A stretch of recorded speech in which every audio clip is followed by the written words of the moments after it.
बिस्मिल्लाहिर्रहमानिर्रहीम। इस वीडियो में हम क्लाइंट फोर ग्रुप जो है, जिसको हम V4 ग्रुप भी कहते हैं, उसके बारे में हम डिस्कशन करने लगे हैं। देखिए, V4 हमारे पास क्या है, जिसको हम क्लाइंट फोर भी कह रहे हैं, वो है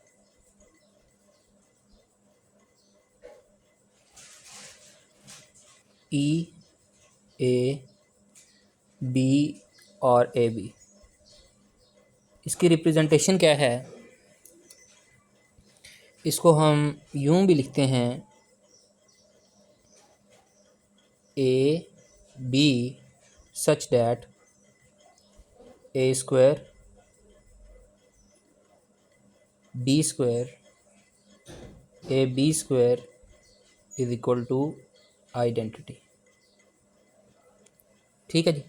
अच्छा, तो आप देखें ए स्क्वायर का ऑर्डर जो है वो 2 है, इसलिए ई और ए पर क्लोज हो गया। बी का ऑर्डर 2 है और ए बी का ऑर्डर भी क्या है, 2 है। अगर हम बात करें तो इसको हम यूँ लिखेंगे कि आइडेंटिटी जो है, इसका ऑर्डर हो गया 1, ए का ऑर्डर हो गया 2, यानी कि ए को ए के साथ मल्टीप्लाई करेंगे तो आइडेंटिटी आ जाएगा, यानी कि ए जो है वो सेल्फ इन्वर्स है। बी जो है उसका ऑर्डर भी 2 है, यानी कि बी भी सेल्फ इन्वर्स है। और ए बी का ऑर्डर भी 2 है, यानी कि ए बी भी क्या है, सेल्फ इन्वर्स है। ठीक है जी। अच्छा, अब मेरा भाई ये जो ग्रुप है क्लाइंट फोर ग्रुप, ये एक साइक्लिक ग्रुप नहीं है। ठीक है जी। देखें, बात ये है कि हम इसका जो है कैले टेबल बनाते हैं।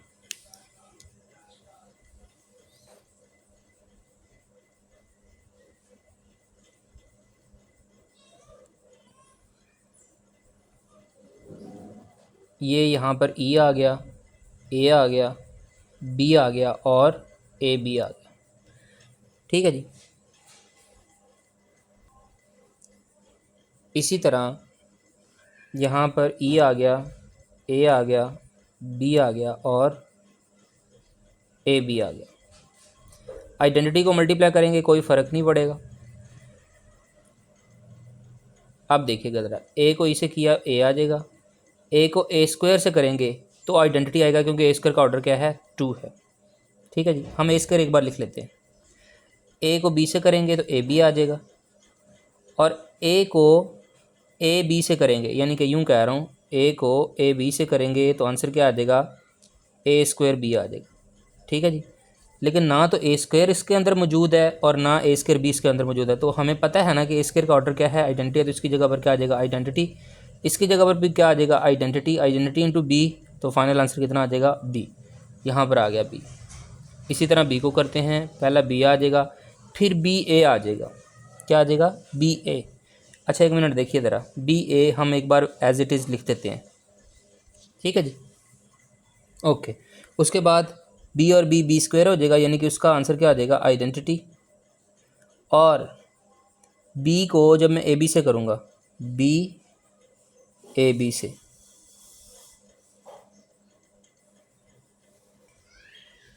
अभी तक हमें इसकी मल्टीप्लिकेशन का कोई आइडिया नहीं है। ज़रा तीसरा एलिमेंट लेते हैं, ये क्या कहता है, पहले इसको ज़रा सॉल्व करते हैं। देखिएगा ज़रा, ए बी का स्क्वायर किसके इक्वल आ रहा है, आइडेंटिटी के इक्वल। इसका मतलब ए बी को जब मैं ए बी से मल्टीप्लाई करता हूँ तो आंसर क्या आता है, आइडेंटिटी आता है। ओके, ए ये हो जाएगा बी ए,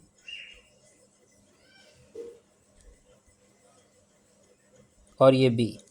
ठीक है जी। And this is equal to identity.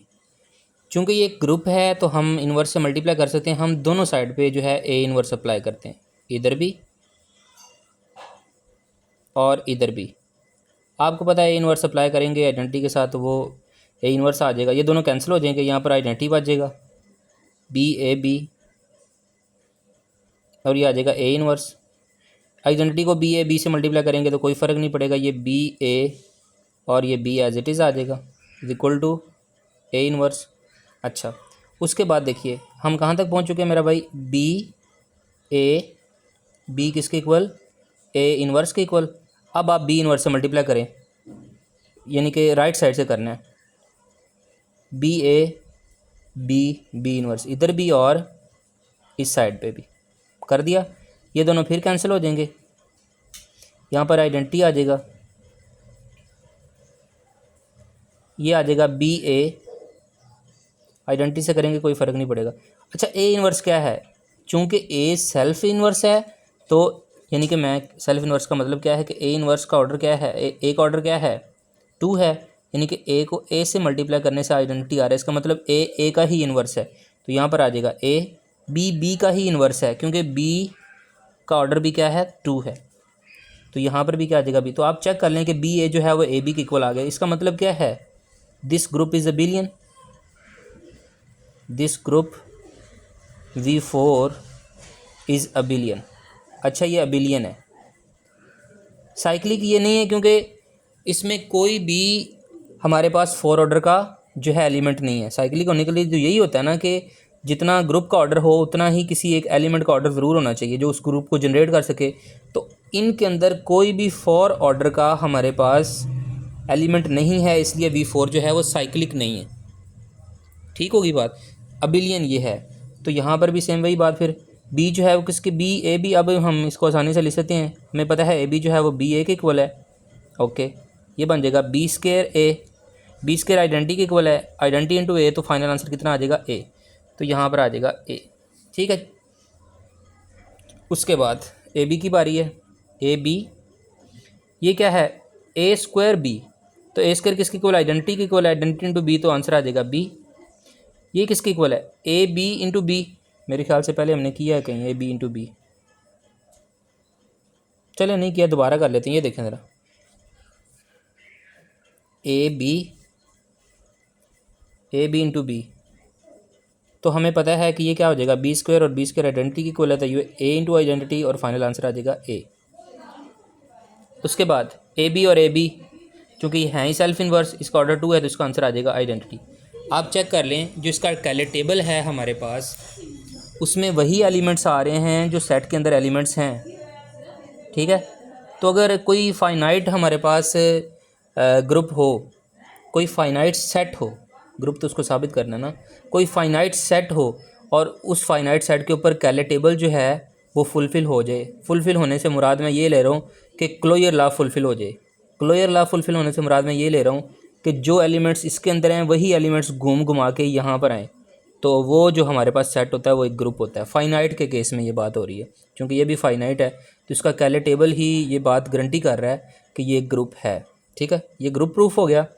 अच्छा, और उसके बाद ये एक अबिलियन ग्रुप है, ये साबित हो गया। इस तरह ये एक नॉन साइक्लिक ग्रुप है क्योंकि इसमें कोई भी V4 का हमारे पास V4 के अंदर कोई भी एक एलिमेंट ऐसा नहीं है जिसका ऑर्डर 4 हो, जिस ग्रुप को जनरेट कर सके। आए मेरा भाई, अब हम इसके सब ग्रुप लेटेस्ट की बात करते हैं। देखिए हमारे पास चूँकि इसका ऑर्डर कितना है 4 है, इस ग्रुप का ऑर्डर कितना है हमारे पास, वो कितना है जी 4 है, यानी कि अब 4 को जनरेट करने वाला कौन कौन है, माजर चाहता हूँ जनरेट कर रहा हूँ, 4 को डिवाइड करने वाला कौन कौन है। देखें 1 डिवाइड करता है 4 को, बिल्कुल, 2 डिवाइड करता है 4 को, बिल्कुल, 4 डिवाइड करता है 4 को, बिल्कुल। अच्छा जी, 1 डिवाइड 4 का मतलब 1 डिवाइड 4 का मतलब क्या है कि 4 जो है वो 1 पे डिवाइड हो रहा है, आंसर कितना आएगा 4 आएगा, यानी कि 4 ऑर्डर का हमारे पास सब ग्रुप होगा। तो वो कौन सा हो सकता है, सब ग्रुप ऑफ ऑर्डर 4, तो वो खुद ही होगा V4 इटसेल्फ, ये हो गया एक सब ग्रुप। इसको इम्प्रॉपर सब ग्रुप कहते हैं, इम्प्रॉपर सब ग्रुप। दूसरा क्या है 2 डिवाइड 4 का क्या मीनिंग है कि 4 जो है वो 2 पे डिवाइड हो रहा है, सॉरी 4 जो है वो 2 पे डिवाइड हो रहा है, तो आंसर कितना आ जाएगा 2 आ जाएगा। इसका मतलब 2 ऑर्डर का हमारे पास जो है वो सब ग्रुप। देखिएगा आप ज़रा गौर कीजिएगा मेरा भाई, हमारे पास इसको मैं ना, इस वाले सब ग्रुप को जो इटसेल्फ है ना, इसको मैं H1 कह रहा हूँ और यहाँ से फिर मैं H2 से स्टार्ट ले रहा हूँ। पहला सब ग्रुप H1 है, ये H2 है।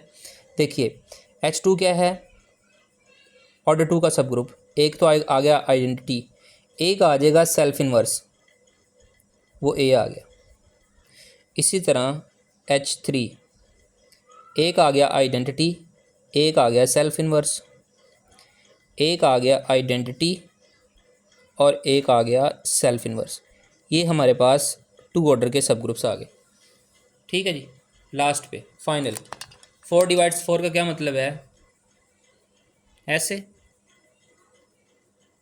तो इसका आंसर आ जाएगा 1। तो 1 ऑर्डर का सब ग्रुप कौन है? वो आइडेंटिटी खुद है। ठीक है, तो इसको हम H5 भी कह सकते हैं। ये क्या हो जाएगा? H5। अब हम आते हैं सब ग्रुप लेटर्स के ऊपर। देखिए ज़रा, ले मेरा भाई, ये हम सब ग्रुप के ऊपर आ चुके हैं। ये सब ग्रुप्स मैंने इसके लिख दिए सारे। अब देखें, लेटर्स बनाने के लिए क्या है, सबसे पहले सबसे नीचे आप जो है आइडेंटिटी लिखें। ये लिखा गया आइडेंटिटी। ठीक है जी। अच्छा, इसके बाद ये आइडेंटिटी किन किन के अंदर कंटेन करता है वो आपने लिखने हैं। तो ये जो आइडेंटिटी है ये E A के अंदर भी कंटेन करता है, ये आइडेंटिटी E B के अंदर भी कंटेन करता है, और ये E A B के अंदर भी कंटेन करता है। तो यूं चलेगा।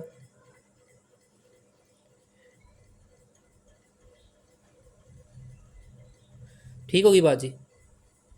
और ये तीनों किसके अंदर कंटेन करते हैं? ये इम्प्रॉपर सब ग्रुप जो है V4, ये उनके अंदर कंटेन करते हैं।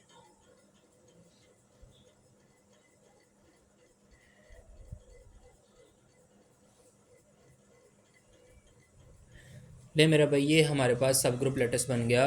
किसका? V4 का। तो this is all about for V4। उसका सब ग्रुप, उसके सब ग्रुप्स हमने देखे। हमने ये देखा कि जो V4 है ये एक नॉन साइक्लिक ग्रुप है, लेकिन ये अबिलियन है। अच्छा, उसके बाद जो हमने ये देखा कि इसके जो सब ग्रुप्स हैं वो किस तरह के हैं और उनका लेटेस्ट किस तरह का है।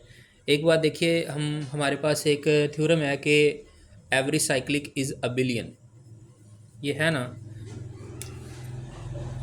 एवरी साइक्लिक, ये इम्प्लाई करता है क्या? अबिलियन। लेकिन इसका जो कन्वर्स है ना, इसका जो कन्वर्स है वो ट्रू नहीं है। कन्वर्स ट्रू होने का क्या मीनिंग है?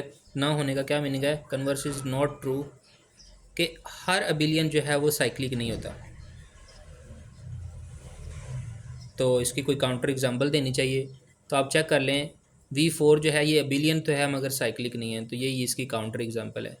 हर साइक्लिक अबिलियन होता है, लेकिन हर अबिलियन साइक्लिक नहीं होता।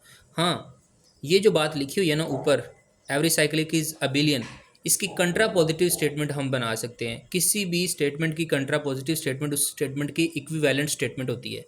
तो इसकी it's कंट्रा positive statement, it's कंट्रा positive